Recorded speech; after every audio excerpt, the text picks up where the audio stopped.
Breaking news: a magnitude 6.0 earthquake has struck Afghanistan. Initial reports indicate hundreds are dead and thousands injured in the Khyber province.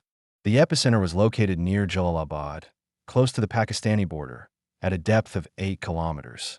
The United States Geological Survey, USGS, reported the earthquake struck at 23:47 local time.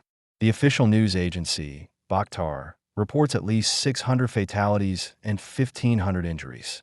Afghanistan's public health ministry confirms rescue efforts are hampered by the mountainous terrain.